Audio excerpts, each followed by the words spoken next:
So the topic is effect of pelvic floor rehabilitation on sexual function, Het'S Fsf, and pelvic floor muscle strength, Het'S MMT, among females with stress urinary incontinence.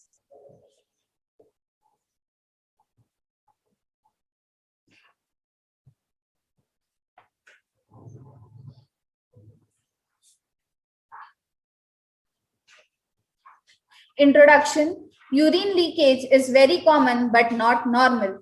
The pelvic floor has an important role in female sexual function. Rezaei reported that the majority of postpartum women had sexual dysfunction.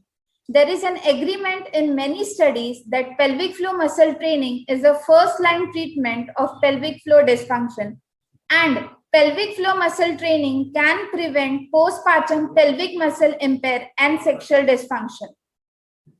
Aims. Primary aim was to determine the effect of pelvic floor rehabilitation on sexual function and pelvic floor muscle strength among females with stress urinary incontinence. Hypothesis. There will be differences on sexual function and pelvic floor muscle strength among females with stress urinary incontinence who responded to pelvic floor rehab. Study design, materials, and methods. Cauchy experimental type of study. The size was 80, calculated by G-Power software. Sampling method was convenient.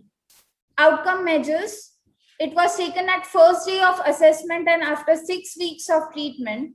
Het'S female sexual function. The scale had 5 components: laxity, desire, arousal, lubrication, orgasm. The maximum score was 50. Next, Het'S MMT, pelvic floor strength. It had 0 to 3 grades for strength. Inclusion criteria: age 25 to 59 years, stress urinary incontinence diagnosed by urogynecologist, postpartum after 1 year. Exclusion criteria: pregnant, planning to become pregnant, pelvic or abdominal surgery within the last 6 months, urinary tract infection, neurological or psychiatric disease. Treatment: pelvic floor rehabilitation. It was given for 6 weeks, 5 times per week, approximately 45 minutes per session. The treatment was mirror biofeedback, wow pelvic floor 360 target activation, paraurethral muscle, PNF manual, strength training. This is the diagram of wow PF 360.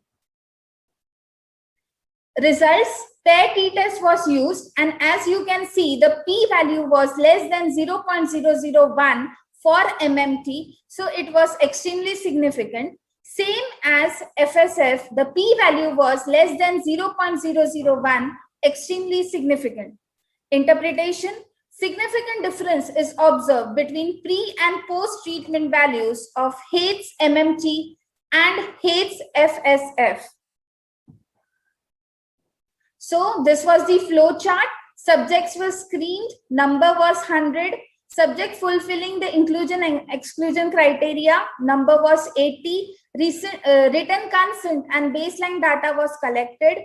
Intervention pelvic floor rehabilitation was given. Post-intervention data was collected. Het'S MMT and Het'S Fsf was taken. Result and analysis was done using SPS software. Concluding message: it has been suggested that women who have stress urinary incontinence may benefit from pelvic floor rehabilitation, increasing the sexual health and pelvic floor strength. Therefore, health professionals like physiotherapists should encourage women to do postnatal exercises. These are the references. Thank you.